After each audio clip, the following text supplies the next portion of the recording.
tout ça, bien sûr, alors là on a vu au niveau des contrôles de gestion comment cette logique financière, donc de la cupidité, hein, c'est-à-dire de pouvoir avoir des dividendes, hein, d'être sûr donc les investisseurs puissent rentrer dans leurs fonds et même avoir des plus-values. Donc tout ça s'est mis en route et en ordre avec différentes instances et différents acteurs, mais en entreprise, donc c'est le contrôle de gestion, hein, comme on l'a vu tout à l'heure, donc avec ces certifications, donc pareil, hein, il y a des commissaires aux comptes. Donc en dehors du contrôleur de gestion qui est à l'intérieur de l'entreprise, il y a ensuite des commissaires aux comptes qui certifient.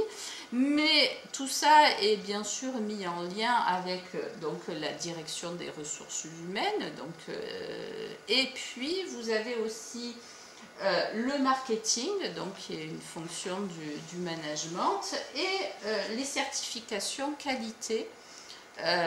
Essentiellement au début, hein, donc c'était la qualité totale, mais en fait tout type de certification qui là aussi font appel à des contrôles externes de la performance, qui là n'est pas sur uniquement le financier, mais aussi sur d'autres aspects. Et la dernière, c'est la responsabilité sociale des entreprises. Voilà, alors ce que je vous propose, c'est de voir pour un peu plus concret, parce que là on est passé donc sur des instances internationales, de voir concrètement donc l'évolution du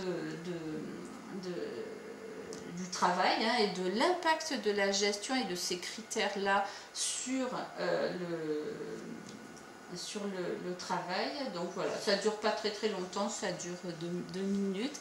C'est l'extrait donc d'un documentaire envoyé spécial, peut-être certains l'ont vu, qui s'appelle « Quand les patrons mettent la pression ». On va parler de lingerie de la région parisienne. Bonjour madame. Cindy, la jeune responsable de cette boutique, est toujours souriante et semble détendue. Tenez la carte de fidélité, madame. Mais elle ne perd jamais de vue son objectif, réaliser un chiffre d'affaires de près de 2500 € d'ici la fin de la journée. Pour suivre les performances de son magasin, Cindy se sert d'un outil très discret. Vous voyez ce qu'on a ici, là? C'est ce petit compteur qui est ici, ce qui va en fait permettre de nous calculer combien il y a de clients qui rentrent et combien il y a de clients qui sortent. Ça nous permet en fait d'évaluer combien il y a de personnes qui vont acheter sur la journée. Ce compteur permet de calculer ce qu'on appelle le taux de transformation. Un mot barbare, mais vous allez comprendre. À chaque fois qu'une cliente entre, elle est enregistrée par le compteur. Si elle passe à la caisse, elle se transforme en acheteuse. Le taux de transformation, c'est donc le pourcentage de clientes qui repartent avec un achat. Aujourd'hui, jusqu'à présent, là, maintenant il est 15h53, j'ai 359 entrées et sorties, j'ai 56 tickets, donc ce sont les personnes qui sont passées en caisse, j'ai un taux de transformation de 15,6, moi je trouve ça très bien. Cindy est satisfaite, mais au même moment, dans 2 autres magasins de l'enseigne, le taux de transformation vient de baisser. Une information qui remonte directement au siège. Dans son bureau, Dan Suissa, le PDG, découvre leurs résultats en temps réel. Il appelle leurs responsables. J'ai vu les chiffres de 16 heures, je voulais les commenter avec vous. Il y a quelques magasins qui ne sont pas bons. Je prends Paris Nord par exemple. Là où j'ai un vrai problème, c'est que j'ai une baisse de taux de transformation de 9. Effectivement, il y a un gros travail aussi à faire effectivement sur le taux de transformation. Donc moi j'ai eu la responsable du magasin et les actions sont effectivement lancées là pour les tranches qui arrivent. Donc on fait le point à 18h. Eh bien, il n'y a aucun problème, à tout à l'heure. À tout à l'heure, au revoir. Dan lui donne 2 heures pour redresser les chiffres. Ça met pas un petit peu sur la pression, ça? Un peu, mais bon, les équipes se sont habituées à cette gestion d'indicateurs. Elles s'y prennent un peu, elles se prennent un peu au jeu. C'est-à-dire qu'après, c'est des repères pour elles aussi, elles se prennent au jeu et elles ont envie de réussir. Retour dans le magasin de Cindy. À ses vendeuses, elle transmet la consigne du patron.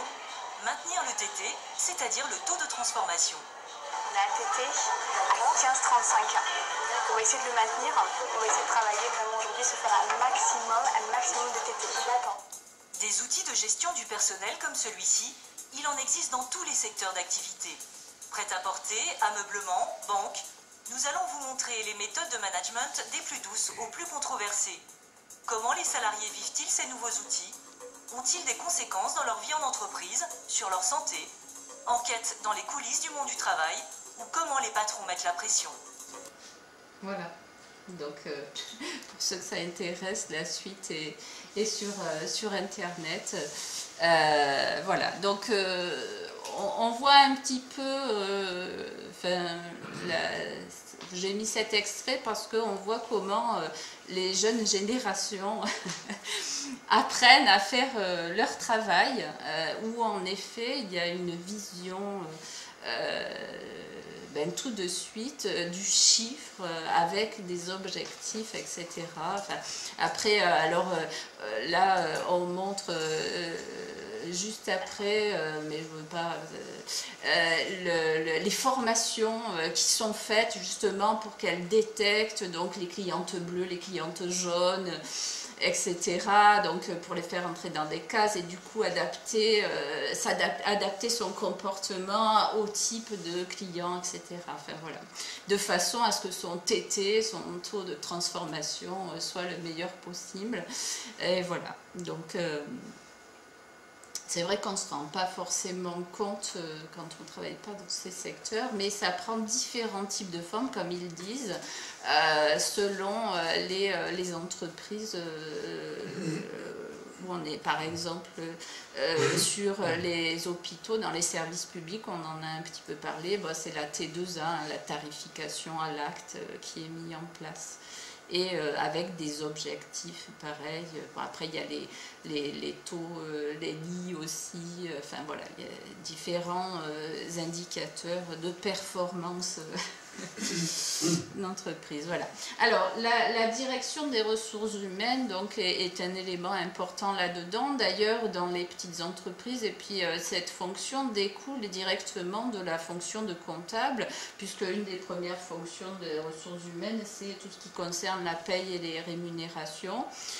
Ensuite, vous avez donc tout le pôle formation, développement professionnel, gestion des carrières, le recrutement et voilà. Et les gestions des carrières. Donc ça c'est global. Et la DRH aussi s'occupe actuellement, j'ai vu, justement la RSE, responsabilité sociale des entreprises. Et elle s'occupe aussi bien sûr des risques psychosociaux dans l'entreprise. Alors, pour la direction des ressources humaines, donc le travail, donc du coup, c'est un coût, hein, c'est le coût du travail, donc la masse salariale, et donc une variable quelque part d'ajustement par rapport aux objectifs financiers. Donc c'est ce qu'on appelle l'instrumentalisation, c'est-à-dire qu'on voit à travers la personne, donc un simple instrument pour justement mettre en œuvre, atteindre en tout cas les objectifs qui sont fixés. Et c'est typiquement le processus qui est à l'œuvre dans ce qu'on appelle la perversion narcissique. Alors j'en parle un peu dans ma première conférence sur la mondialisation et cette contagion en effet de ce phénomène social, en fait, qui est plus une maladie sociale que réellement individuelle, et qui génère justement du harcèlement et de la perversion narcissique. Dans l'extrait que je vous ai montré, le fait qu'il voit en direct, hop, il prend son téléphone en disant, ben voilà, qu'est-ce qui se passe, tu me redresses ça dans 2 heures, alors qu'il n'y a pas un chat dans la rue. Enfin, voilà, c'est un processus aussi qui fait rentrer bien sûr dans le harcèlement. Autre chose au niveau des ressources humaines qui est important, c'est que le moi, hein, donc la personne, est un capital à faire fructifier. Hein, c'est tout ce qui concerne en effet les formations, le coaching. Alors on a vu les PNL, hein, la programmation. Comment? La PNL, oui. Ouais, AT, analyse transactionnelle. Vous avez eu aussi des stages où on les faisait sauter en élastique. Enfin, il y a eu plein de choses. Il y a notamment des autres documentaires qui sont vraiment très bien, qui sont aussi sur Internet. C'est la mise à mort du travail. Et il y a trois épisodes, et il y en a un justement où par rapport à ça ils vont, alors alors je ne vais pas le nommer, mais ils changent les pare-brises. Et donc ils vont le filmer là-bas et on les voit, mais vraiment comme dans des thérapies de développement personnel, vous savez, sur les rires, où ils font rire les cadres, etc., etc. Voilà. Il y a eu aussi voilà, plein de choses avec le coaching, aussi tout ce qui est sportif, c'est sur les Feng Week là qu'ils en parlent dans ce documentaire, donc comment ils ont utilisé Aimé Jacquet avec des extraits pour dynamiser les équipes, etc. Donc, au niveau de la gestion du personnel, ben, comme c'était avant le management, on va dire, donc ben, l'humain, la place de l'humain dans la société, c'était une force de travail, une source de richesse réelle et de performance sociale. Hein. Et par contre, à partir du moment où on rentre dans le système des sciences de la gestion et du management, donc des ressources humaines, hein, on n'est plus dans c'est plus le personnel, mais c'est les ressources humaines, comme une ressource naturelle, hein, comme du pétrole, ou comme, enfin, voilà, c'est une ressource à exploiter. Donc là, l'humain devient un moyen, en effet, d'optimiser, d'atteindre les objectifs, et puis il est aussi une charge et une dépense, donc qu'on doit diminuer le plus possible pour avoir des dividendes. Alors, la fonction des RH a une fonction essentielle sur aussi la mission de conduite du changement, justement pour passer d'une entreprise donc, qui est liée à une performance, une vraie richesse réelle, à justement cette recherche plutôt uniquement financière.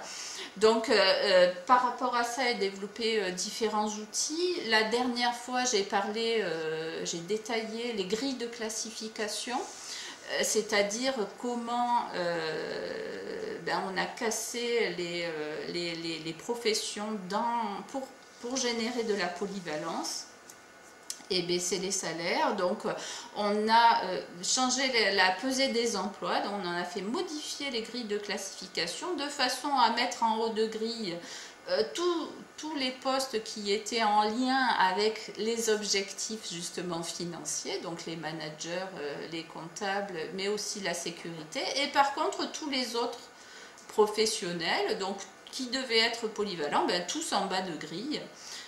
Voilà, et c'est un petit peu tout ce changement-là qui a été fait, mais dans le privé, c'est un petit peu la même chose, donc cette surdétermination des fonctions qui permettent justement de mettre toutes les forces productives de l'entreprise au service justement des profits, enfin, des objectifs qui sont fixés.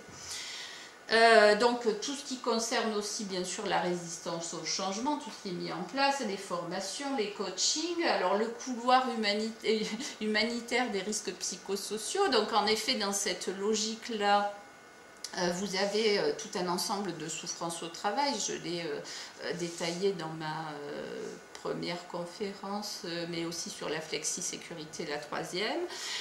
Donc, par rapport à ça, donc, vous avez des lignes téléphoniques, donc c'est pour les gens qui sont en souffrance au travail, etc., par exemple, donc, qui ont été mis en place pour les risques psychosociaux. Vous avez eu le changement aussi du rôle du médecin du travail, hein, qui a été profondément changé. Vous avez les entretiens annuels obligatoires, donc qui permettent de donner des primes individuelles justement en fonction de la performance du coup qu'on demande par rapport à ses objectifs, donc alignés sur la rentabilité, mais aussi des critères de recrutement qui ont du coup aussi changé. Voilà. Le fondement par rapport à ça, c'est en effet, comme je disais pour les grilles de classification, de réduire l'autonomie et la maîtrise des professionnels. On a vu, hein, comme là, la dame, elle était omnubilée par les chiffres et elle venait voir, etc. Donc, elle est plus liée à une logique d'atteinte des objectifs que de réellement de faire son métier de vendeuse, ou en tout cas son métier est directement lié à ces objectifs-là. Donc, augmentation de la subordination. Donc, comme il y a mise en rivalité aussi des uns avec les autres par rapport aux objectifs, donc il y a une diminution de la coopération aussi. Et tout ça, donc, avec avec le partenariat, en tout cas, qu'il y a eu aussi avec les syndicats. Hein. Je l'explique dans ma conférence précédente, où justement toute cette pesée des emplois et ces grilles de classification, ça a été porté par les partenaires sociaux. Voilà. Et donc qui ont participé, qui ont fait participer chaque personne, etc. Donc, et quelle est la logique finalement au niveau syndical? Moi je l'ai vu au niveau de Pôle emploi, parce que je travaillais au niveau du service public de l'emploi, mais dans un organisme de formation. En fait, la logique de destruction, enfin en tout cas de ne pas défendre les professions, c'est plutôt l'anticorporatisme, hein, qui est plus là lié, je dirais, à une idéologie de type, donc qui n'est pas libérale, mais qui est que tout le monde peut tout faire, etc., et qu'il n'y a pas de hiérarchie. Voilà. Donc il y a une autre idéologie, mais qui toutes les deux convergent en tout cas pour détruire les professions et l'autonomie, etc. Voilà, alors dans cette logique-là de gestion des ressources, donc là, humaines, du coup vous avez en effet la logique de faire diminuer constamment les dépenses, puisque les objectifs sont toujours de plus en plus, le chiffre d'affaires doit être toujours de plus en plus important. Et donc cette logique-là, hein, donc de rentabilité des entreprises, donc génère obligatoirement un remplacement de l'humain par des robots.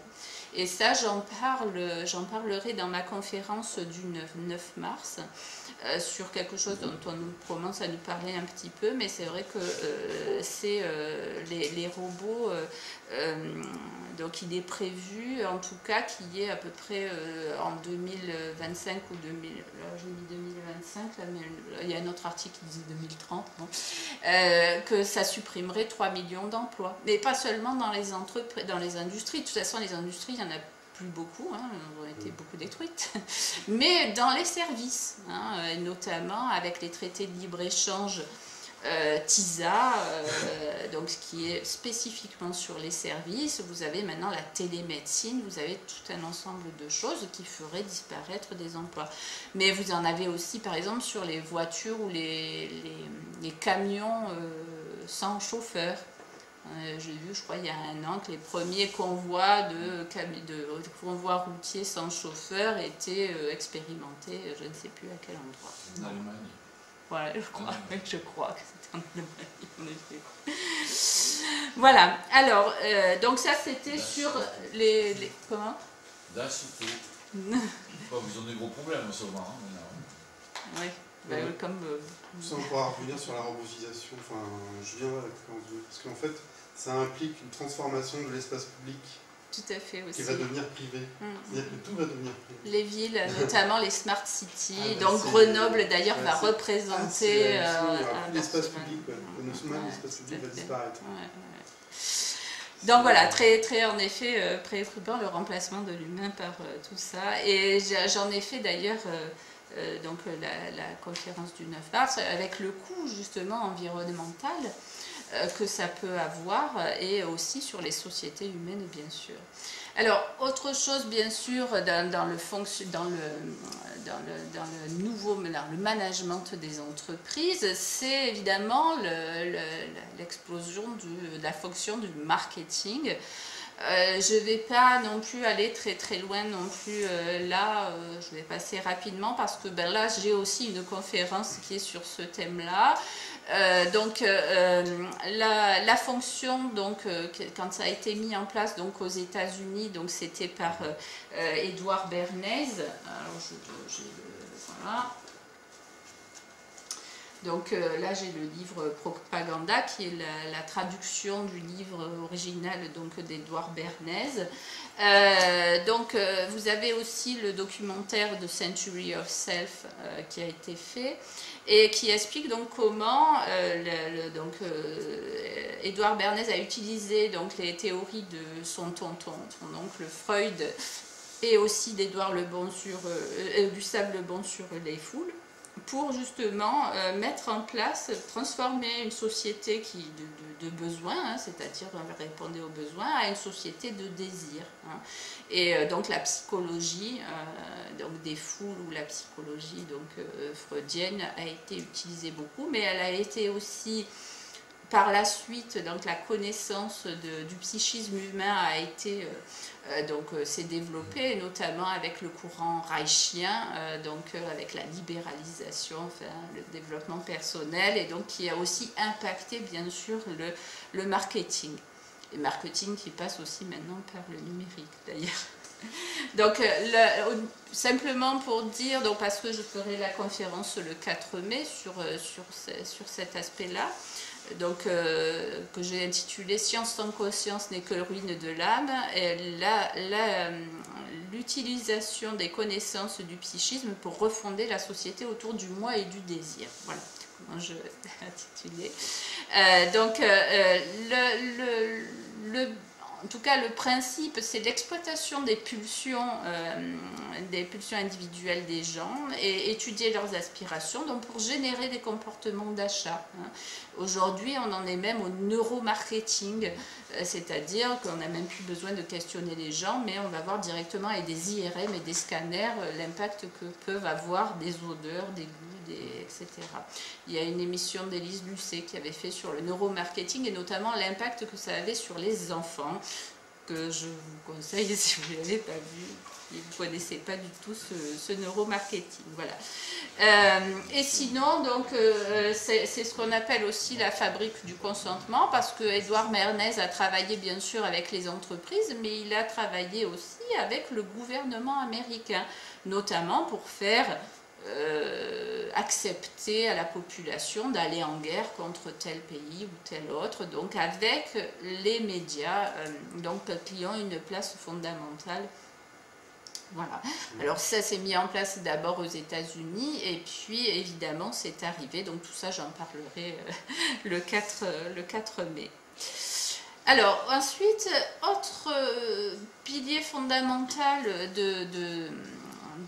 du management, c'est les certifications et notamment la qualité totale qui a été au départ mis en place, mais en fait vous avez une foultitude aujourd'hui de labels, de certifications et aussi la responsabilité sociale des entreprises, tout ça sont des certifications extérieures à l'entreprise avec des normes, on appelle des normes, auxquelles doivent respecter les entreprises. Donc, au départ, pour la qualité totale, ça a été développé par le FQM, donc ça a été fortement développé au niveau européen, et à l'origine, donc c'était 14 sociétés européennes qui ont fondé le FQM avec l'aide de l'Union européenne. Ça ne s'appelait pas l'Union européenne, donc il y a Nestlé, Volkswagen, Bosch, Bull, Olivetti, KLM, Philips, Renault, Electrolux, Dassault, Fiat, British Communication, bref, ils étaient 14 en tout. Donc c'est eux qui ont porté ce projet de certification, de normes. Donc en France, c'est AFNOR qui porte ça. Donc il y a eu fusion, il y en avait deux et puis bon, ils ont fusionné.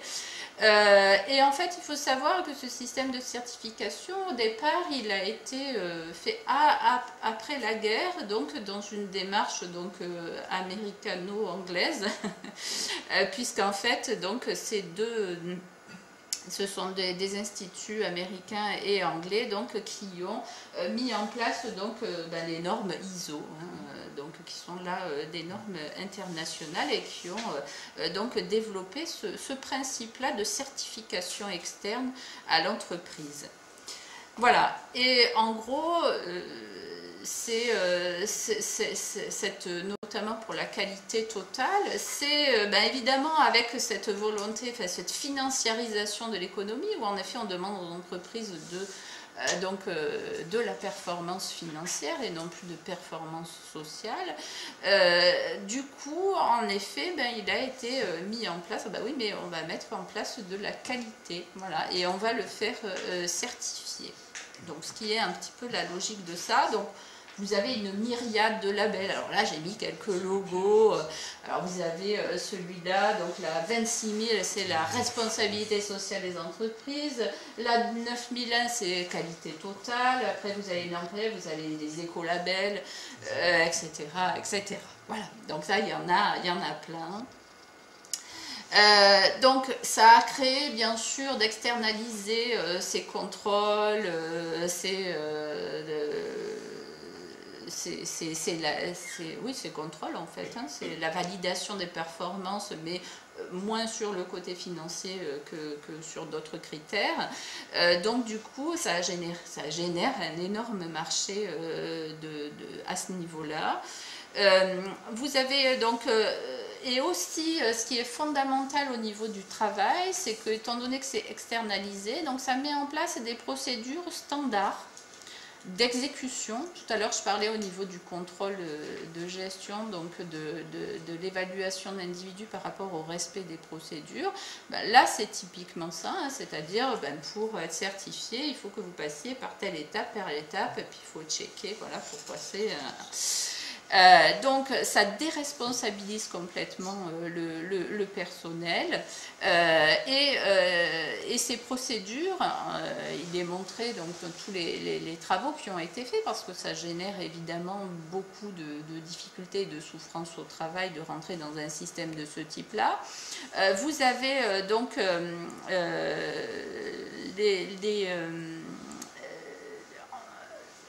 en général, ces procédures, elles correspondent à 80% des cas.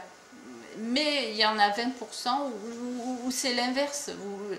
Ces 20%-là, la procédure ne permet pas de répondre à ces cas-là. Et donc, ce qui met énormément les gens en difficulté. Et sinon, tout à l'heure dans le schéma, je ne sais pas si vous avez vu, mais j'ai mis une flèche. En effet, le marketing, donc c'est ce qu'on appelle un peu le greenwashing. Tous ces labels-là, bien sûr, c'est à mettre sur les emballages, etc. C'est voilà, pour faire aussi des ventes. Voilà, ça permet de donner une image de qualité, de sécurité par rapport aux consommateurs. Alors, au total, ce qu'on peut dire, c'est que c'est une perversion, ça génère une perversion sociale au niveau du travail, notamment par rapport à l'excellence qu'on demande, donc par rapport à ça. Vous avez notamment Vincent de Goljac, qui est sociologue, sociologue clinicien, et qui a beaucoup travaillé là-dessus, et il montre en effet que dans ce système du toujours plus, du toujours mieux, etc., donc l'excellence devient normale. Et du coup, on ne peut pas régresser. Si vous avez atteint ce niveau-là, vous ne pouvez jamais redescendre, on vous en demandera plus. Et par rapport à ça, donc, ça génère un idéal du moi, c'est-à-dire quelque chose auquel je veux tendre, qui est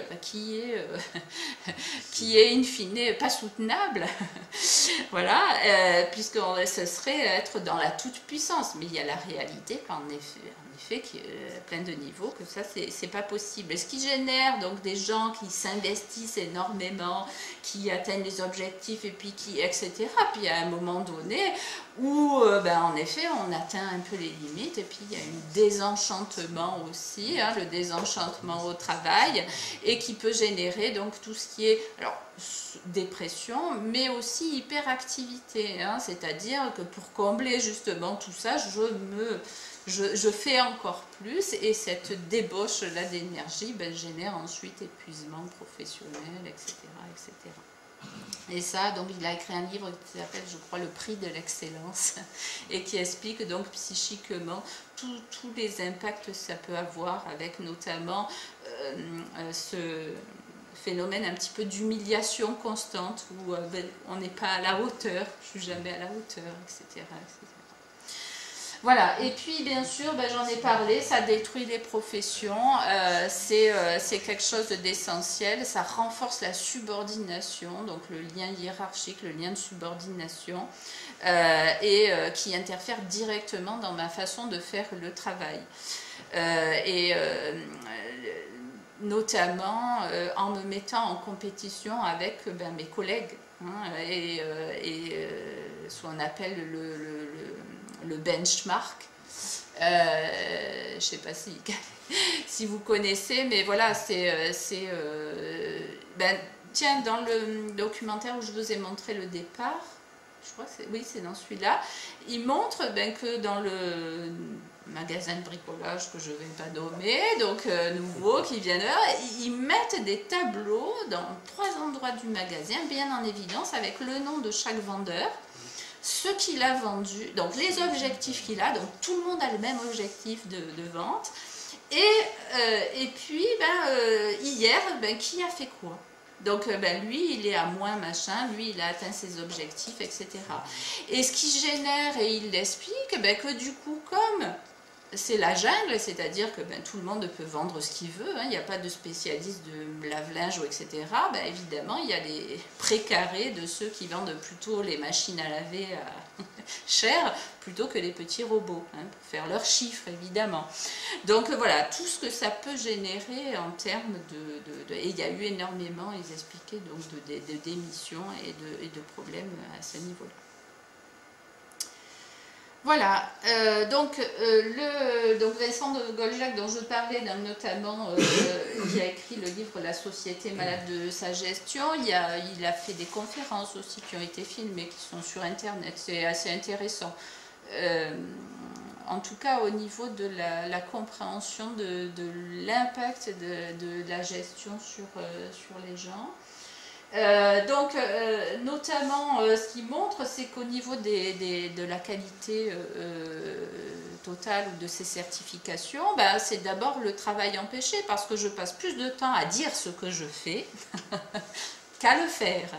Et les paperasses, etc. Enfin, moi, je l'ai vécu dans mon entreprise. Où j'étais, alors ils nous demandaient de faire signer des papiers pour dire qu'ils étaient d'accord, que si, que là, que voilà, et puis du coup il restait très très peu de temps pour le reste. Et puis, alors les critères, donc c'est aussi le questionnement sur mais qu'est-ce que c'est que ces critères qualitatifs finalement, la qualité totale, mais en général les professionnels ne sont pas d'accord sur ces critères-là, et ils n'évalueraient pas la qualité de leur travail sur les mêmes critères. Et ça me fait penser notamment, moi, parce que je n'ai jamais travaillé dans une procédure qualité, mais quand je reçois des questionnaires là, pour me demander la satisfaction des clients, ce que je veux mettre, c'est jamais dans les cases. Parce que pour moi, la qualité, elle n'est pas dans ce qu'on me demande. Voilà. Donc, et ça, c'est quelque chose qui explique le paradoxe donc, de la qualité totale. Et puis la quantophrénie, alors ça c'est en fait la maladie de la mesure, donc où on doit tout mesurer avec des choses qui sont quantifiées, normatives, scientistes, et en fait ces chiffres-là deviennent un peu la Bible, et en tout cas on voit tout à travers ça. Et tout ce qui n'est pas par contre mesurable, quantifiable, c'est rien. Voilà. Et ça, c'est quelque chose qui est compliqué parce que le travail en général, ben, ce qu'on fait de mieux, ben, c'est pas forcément mesurable parce que quand on a un cas difficile et puis qu'on passe plus de temps par rapport à ci, à là, qui n'est pas forcément dans la procédure, mais qu'on y arrive quand même, ben, du coup, ça ne compte que 1. Voilà. Moi, j'ai vécu en formation où je recevais des gens et des fois, je devais en voir certains 2, 3, 4 fois, certains une seule fois, mais en fait, ils m'étaient toujours compté 1. Mais pour faire le travail, ben, il y a en effet des cas où on est obligé de passer plus de temps, où il y a des choses, voilà. Et c'est ça, se sentir compétent, c'est pouvoir résoudre justement ce genre de choses. Alors en gros, l'idéologie donc du management, donc c'est comme on l'avait, on externalise tout. Donc ce qui était fait à l'intérieur de l'entreprise, donc au niveau de la compta, au niveau des audits, donc dans des procédures qui sont déshumanisées, puisque ce sont des chiffres, des tableaux, etc., des cases à cocher. Et qui permettent de baisser les dépenses et puis d'augmenter les recettes. L'humain du coup devient un exécutant, plutôt qui doit être interchangeable, donc puisqu'il est devenu une variable d'ajustement pour atteindre les objectifs de rentabilité qui sont fixés aux entreprises. Donc il est dépossédé, donc l'humain est dépossédé de son pouvoir d'autodétermination. Et alors ce que j'ai appelé, j'ai mis autorité, et c'est vrai que c'est fondamental, mais là c'est parce que je fais écho à une conférence aussi ancienne où il y a une confusion entre l'autorité et le pouvoir. Et donc autoritas et podestas, donc c'était les Grecs, donc rapidement l'autoritas c'était le Sénat pour les Grecs, et en fait là c'était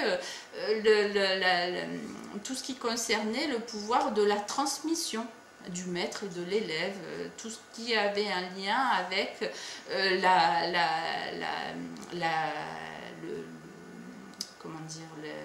le bien, enfin la genèse de ce qui se passe, etc. Les règles, justement, connaissance des règles de métier qui se transfèrent, etc. Et puis vous avez le podestas qui était plus, donc là, le gouvernement qui lui ordonne, décide et fait des lois et contrôle. Et en fait, par rapport à ça, donc les professions sont plutôt du domaine de l'autoritas, c'est-à-dire qu'elles transmettent des expériences et des connaissances du monde, donc qui permettent de respecter justement les règles d'équilibre et de conservation des systèmes, mais aussi qui permettent d'innover, parce qu'à partir de ces connaissances-là, de ce corpus de savoir-faire, on peut ensuite innover et s'adapter à des situations nouvelles. Et les règles de métier, c'est essentiellement ça. Et en détruisant donc les professions et les règles de métier pour faire des gens qui sont interchangeables, peu qualifiés et dociles, du coup, on enlève ça et ce pouvoir-là, en tout cas à l'être humain.